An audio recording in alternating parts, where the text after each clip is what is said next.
जिस काम में काम करने की हद पार ना हो तो फिर वो काम किसी काम का नहीं।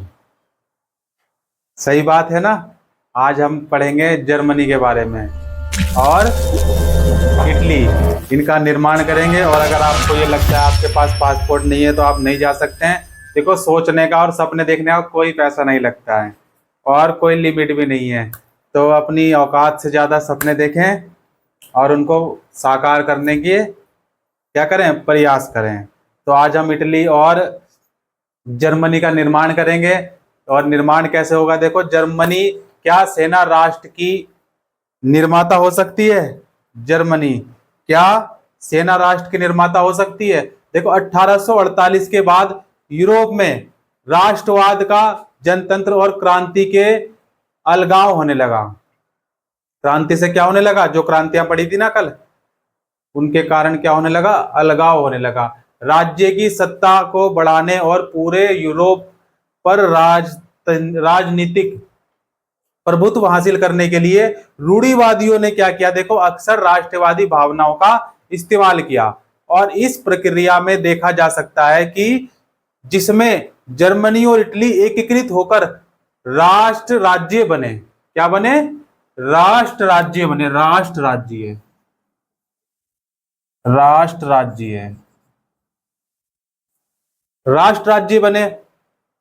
जैसा आपने देखा कि राष्ट्रवादी भावनाएं मध्य वर्गीय जर्मन लोगों में काफी व्याप्त थी और उन्होंने 1848 में जर्मन महासंघ के विभिन्न इलाकों को जोड़कर एक निर्वाचित संसद द्वारा शासित राष्ट्र राज्य बनाने का क्या किया, प्रयास किया। मगर राष्ट्र निर्माण की यह उदारवादी पहल राजशाही और फौज की ताकत ने मिलकर दबा दी। उनका प्रसा के बड़े भूस्वामियों ने भी समर्थन किया। किसने किया? प्रसा के भूस्वामियों ने। प्रसा के जो भूस्वामी थे, भूस्वामी,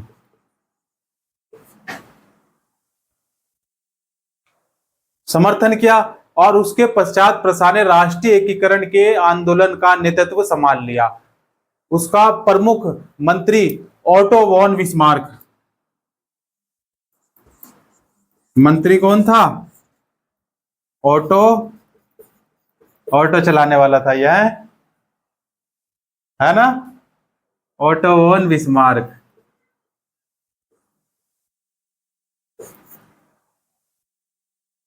इस प्रक्रिया का जनक था जिसने प्रसा की सेना और नौकरशाही की मदद ली। 7 वर्ष के दौरान ऑस्ट्रिया, डेनमार्क और फ्रांस से 3 युद्धों में प्रसा को जीत हुई। 3 युद्ध में क्या हुई, प्रसा को जीत हुई और एकीकरण की प्रक्रिया पूरी हुई। जनवरी 1871 में 1871, जनवरी 1871 वर्साय, वर्साय में हुए एक समारोह में प्रसा के राजा, राजा कौन था? विलियम प्रथम, विलियम प्रथम, विलियम प्रथम को जर्मनी का सम्राट घोषित किया गया। और 18 जनवरी 1871 को, 18 जनवरी 1871, 18 जनवरी 1871 को ही क्या हुआ, सुबह की ठंडी थी, सुबह एकदम बहुत ठंड हो रखी थी। वही जर्मन राज्यों के राजकुमारों, सेना के प्रतिनिधियों और प्रमुख मंत्री ऑटो वॉन बिस्मार्क समेत प्रसा के महत्वपूर्ण मंत्रियों की एक बैठक क्या हो रही थी? 18 जनवरी 1871 को एक बैठक हो रही थी इन सब की। और ये बैठक कहां हो रही थी? वर्साय के महल के बेहद ठंडे शीश महल। कौन सा शीश महल है वो? शीशे का महल कौन सा है? शीश महल है। हॉल ऑफ, बताओ बच्चे आगे क्या नाम लिखना है? मिरर्स, हॉल ऑफ मिरर्स में हुई। और सभा ने प्रसा के काइजर विलियम प्रथम के नेतृत्व में एक जर्मन, इसके काइजर विलियम लिख देता हूं, चलो काइजर विलियम, काइजर विलियम प्रथम के नेतृत्व में नए जर्मन साम्राज्य की घोषणा की। जर्मनी में राष्ट्र निर्माण प्रक्रिया ने प्रसार राज्य की शक्ति प्रभुत्व को दर्शाया था, नहीं दर्शाया था। नए राज्य ने जर्मनी की मुद्रा, बैंकिंग और कानूनी तथा न्यायिक व्यवस्थाओं के आधुनिकीकरण पर जोर दिया। प्रसाद द्वारा उठाए गए कदम और उनकी कार्रवाइयां बाकी जर्मनी के लिए अक्सर एक मॉडल बना। क्या बना? मॉडल बना। अब देखो जर्मनी तो पैदा हो गया, इटली कैसे पैदा हुआ? ये इटली, इटली कौन सी वाली? ये चावल वाली इटली नहीं है, ठीक है ना। देखो वो आपके सिर के ऊपर इटली खड़ी है, देखो मैप में, वर्ल्ड मैप है ना उधर, इधर भी है।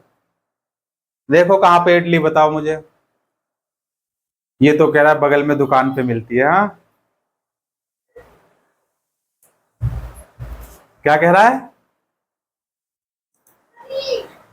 हाँ, देखो गिर गिर के मुसीबत में संभलते ही रहेंगे, जल जाएंगे मगर आग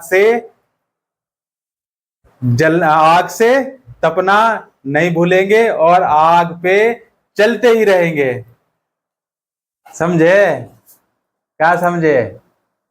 क्लियर होगी बात? चलें आगे, इटली के बारे में जानते हैं। अब देखो जर्मनी की तरह ही इटली में भी राजनीतिक विखंडन का एक लंबा इतिहास था। इटली अनेक वंशानुगत राज्यों तथा बहुराष्ट्रीय हेब्सबर्ग साम्राज्य में बिखरा हुआ था। 19वीं सदी के मध्य में इटली 7 राज्यों में, कितने?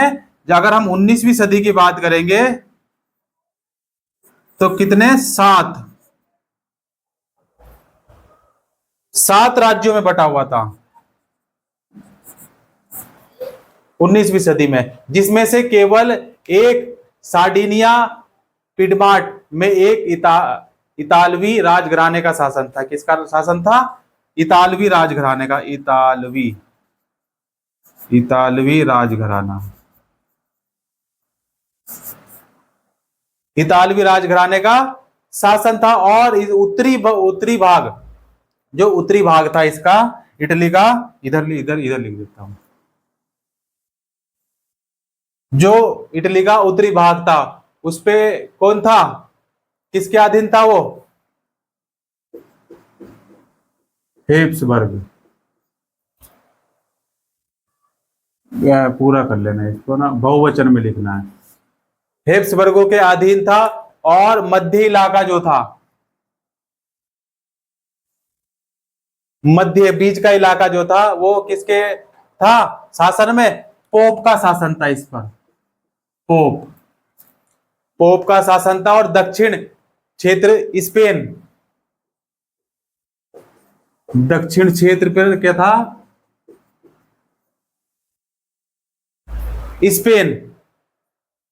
स्पेन के बूर्बो राजाओं के अधीन था। स्पेन का भी कौन था?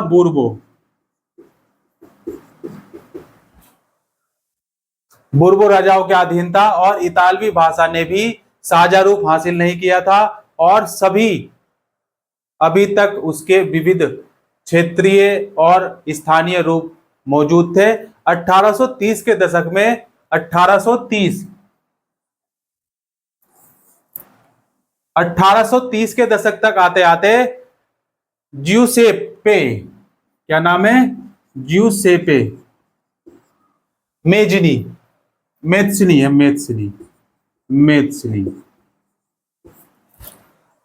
ने एकीकृत इतालवी गणराज्य के लिए एक सुविचारित कार्यक्रम प्रस्तुत करने की कोशिश की। उसने अपने उद्देश्यों के प्रसार के लिए यंग इटली नामक, क्या? यंग इटली, जवानी वाली इटली है, यंग इटली। ये क्या है? एक गुप्त संगठन है।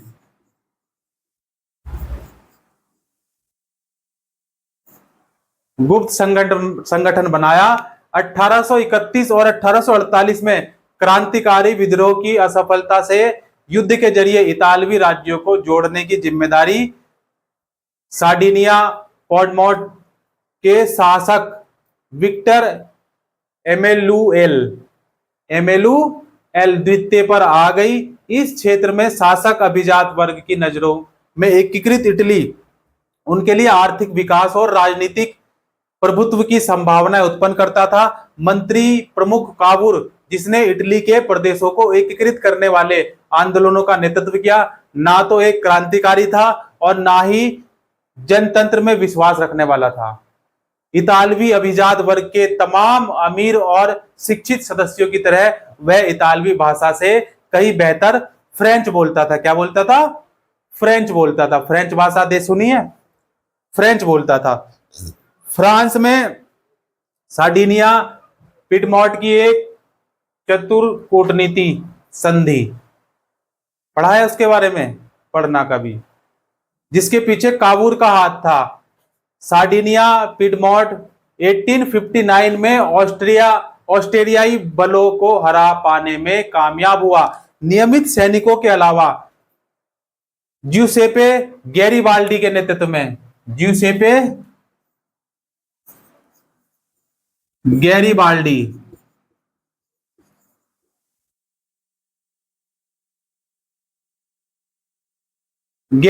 के नेतृत्व में भारी संख्या में सशस्त्र स्वयंसेवकों ने इस युद्ध में हिस्सा लिया और 1860 में वे दक्षिण इटली के दो सिसिलियो के राज्यों में प्रवेश कर गए और स्पेनी थे शासक थे को हटाने के लिए स्थानीय किसानों का समर्थन पाने में सफल रहे। स्थानीय किसानों ने उनको समर्थन दिया। 1861 में 1861 में इमैनुएल द्वितीय को एकीकृत इटली का राजा घोषित किया गया। कब? 1861। 1861 में किसको?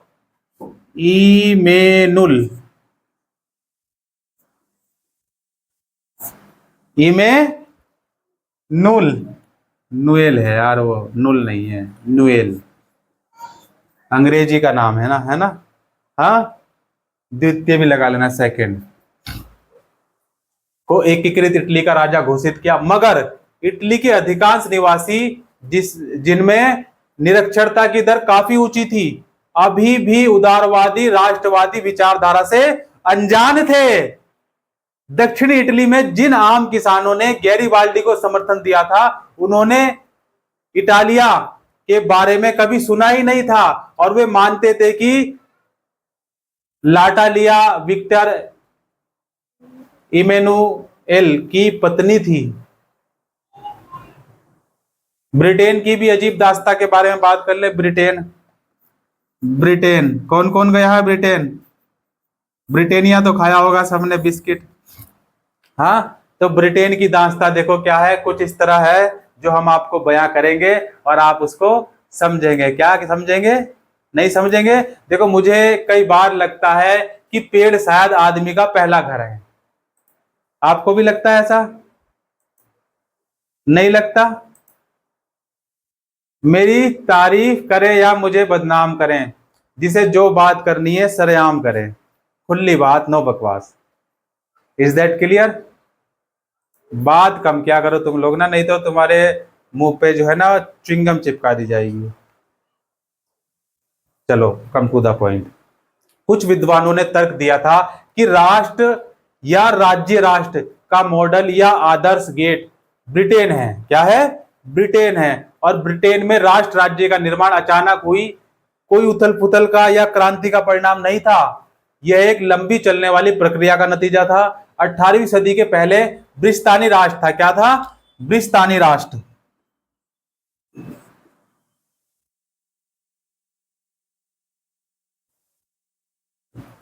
ब्रिस्तानी राष्ट्र था।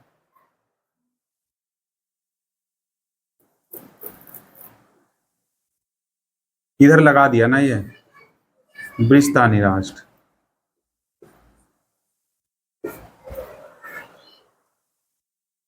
ब्रिस्तानी द्वीप समूह में रहने वाले लोगों अंग्रेज, वेल्स, स्कॉट या आयरिश की मुख्य पहचान क्या थी? उनकी मुख्य पहचान थी नृजातीय। क्या थी? नृजातीय।